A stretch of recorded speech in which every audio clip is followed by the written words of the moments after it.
Pemirsa, musim hujan datang, banjir pun melanda Semarang, Jawa Tengah.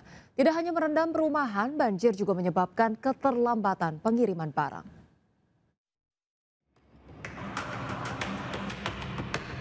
Hingga kini banjir masih melanda kota Semarang, Jawa Tengah. Banjir membuat lalu lintas di kawasan Pantura Kaligawe lumpuh. Akibatnya terjadi keterlambatan pengiriman barang dan juga mengganggu aktivitas warga. Ketinggian air mencapai hampir 1 meter dan memanjang hingga 2 kilometer dari ujung barat setelah jembatan Kaligawe hingga Kecamatan Genuk. Warga terdampak banjir telah dievakuasi ke tempat aman. Belasan anggota Koramil di Genuk Sari mengevakuasi warga serta pasien dari RSI Sultan Agung. Seorang pasien lansia yang masih sakit dipindahkan dengan kursi roda untuk dibawa ke ruang IGD. Petugas medis RSI Sultan Agung juga turut dievakuasi menggunakan perahu karet dan truk taktis TNI untuk menerobos ketinggian banjir. Sementara itu, sebuah sekolah dasar terpaksa meliburkan siswanya karena banjir merendam seluruh ruang kelas serta kantor.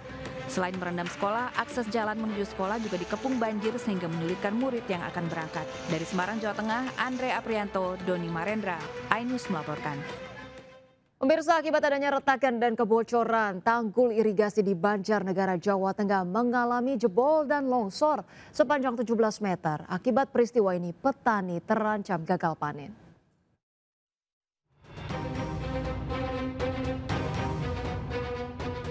Jebolnya tanggul irigasi Siwuluh KM 58 terekam warga di Desa Ampel Sari, Banjarnegara. Retakan sempat muncul hingga terjadinya kebocoran dan berdampak pada pondasi dan dinding tanggul ambrol, lalu amblas dalam 7 meter dengan panjang 17 meter, membentuk pusaran air.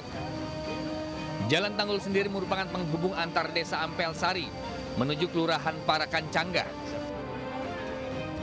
Akibatnya, untuk sementara jalan ditutup dan akses kendaraan dialihkan. Kondisi yang masih labil menyebabkan tanah masih terus tergerus air hingga membuat lebar area longsor.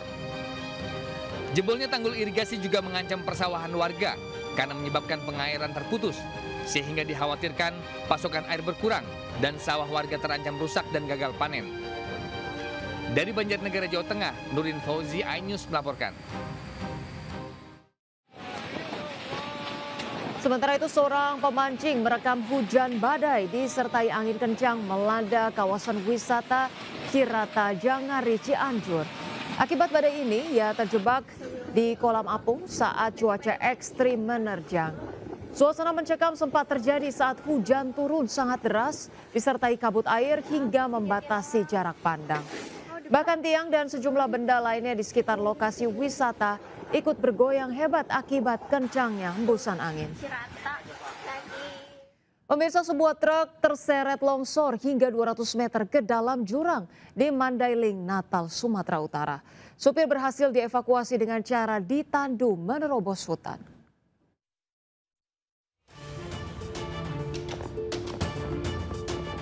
Evakuasi sopir truk dari dalam jurang di Mandailing, Natal, Sumatera Utara berlangsung dramatis. Petugas SAR harus menembus jurang sedalam 200 meter agar bisa menyelamatkan korban. Peristiwa bermula ketika korban sedang melintas di tepi jalan Provinsi Desa Putusan. Tiba-tiba truk yang ia kendarai terseret longsor hingga masuk ke dalam jurang sedalam ratusan meter. Pengemudi lain yang melintas segera menghubungi petugas untuk evakuasi. Meski kondisi truk ringsek, korban berhasil selamat dan ditandu menuju ke rumah sakit terdekat. Sementara material longsor menutup akses hingga menyebabkan kemacetan. Dari Mandailing, Natal, Sumatera Utara, Ahmad Hussein, iNews melaporkan. Pemirsa, unjuk rasa ratusan supir angkot di depan Balai Kota Bogor, Jawa Barat berlangsung ricuh pada Kamis siang.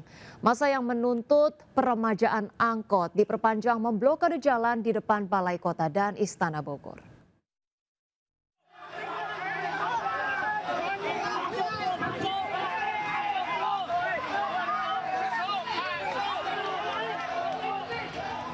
Kericuhan pecah saat 500 sopir angkot dari 25 trayek yang beroperasi di Kota Bogor berunjuk rasa di depan Balai Kota Bogor, Jawa Barat. Para sopir angkot emosi hingga mengejar petugas Dinas Perhubungan yang sedang bertugas. Mereka menuntut kebijakan peremajaan angkot dibuka kembali dan meminta penghentian razia angkot yang kerap dilakukan dinas terkait karena dinilai arogan.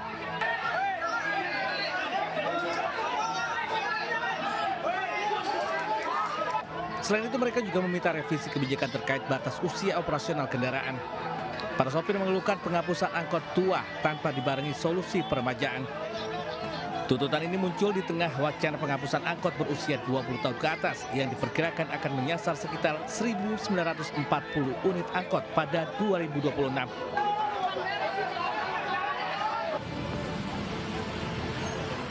Sementara itu, sopir bis kita sempat menjadi sasaran intimidasi yang dilakukan sejumlah sopir angkot di Bogor.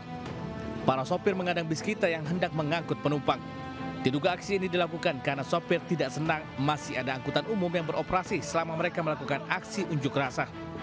Akibat kejadian ini sejumlah penumpang mengeluh karena perjalanan mereka menuju tempat aktivitas terganggu. Selain melakukan pengadangan, ratusan angkot juga melakukan konvoi di jalan hingga menutup dan mengganggu arus lalu lintas. Arus lalu lintas pun lumpuh hingga dikeluhkan pengguna jalan yang ada di sekitar lokasi. Dari Bogor, Jawa Barat, Andi Firmansyah, iNews melaporkan. Pemirsa, seorang pria ditangkap Badan Narkotika Nasional Provinsi Kalimantan Tengah setelah menipu seorang bandar narkoba hingga ratusan juta rupiah dengan modus mengaku sebagai perwira BNN. Dari tangan pelaku, petugas menyita sepucuk senjata api organik pabrikan beserta 4 butir peluru aktif serta sebuah rompi. Ini biar pistolnya nampak. Oh iya kan. Yang ini. Badan Narkotika Nasional Provinsi Kalimantan Tengah menangkap seorang pria bernama Maman alias Wahyu Bastaman. Ia ditangkap di Kabupaten Pulang Pisau setelah menipu seorang wanita bandar narkoba berinisial S hingga 600 juta rupiah dengan modus mengaku sebagai perwira BNNP Kalteng berpangkat AKBP. Dari tangan pelaku, petugas juga menyita sepucuk senjata api organik pabrikan beserta 4 butir peluru aktif dan sebuah rompi. Terungkapnya kasus ini berawal saat petugas menangkap tersangka pengedar narkoba berinisial Y dan S di Kabupaten Gunung Mas. Pelaku beserta barang bukti kini diamankan di kantor BNNP Kalimantan Tengah dan kasus ini masih dikembangkan oleh petugas. Dari Palangkaraya, Kalimantan Tengah, Ade Sata, iNews melaporkan. Pemirsa, kebakaran pabrik pengelolaan oli bekas dan limbah cair masih terus terjadi sejak malam hingga pagi tadi di Karawang Barat, Jawa Barat. Banyaknya bahan mudah terbakar menyebabkan titik api masih terus muncul.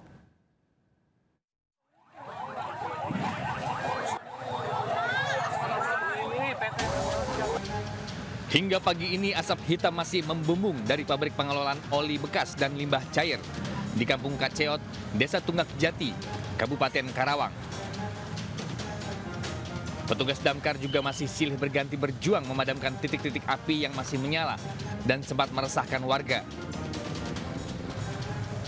Banyaknya oli bekas yang sangat mudah terbakar menyulitkan pemadaman. Total ada 7 unit mobil damkar yang dikerahkan ke lokasi.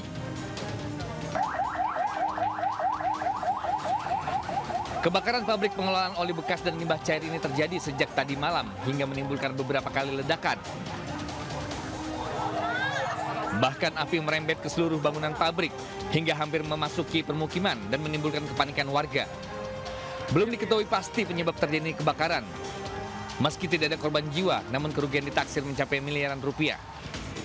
Dari Karawang, Jawa Barat, Rudi Setiawan, iNews melaporkan. Meski di usia senja, ribuan kakek nenek di Boyolali, Jawa Tengah semangat belajar hingga di wisuda. Jangan kemana-mana pemirsa, tetap di seputar iNews Siang.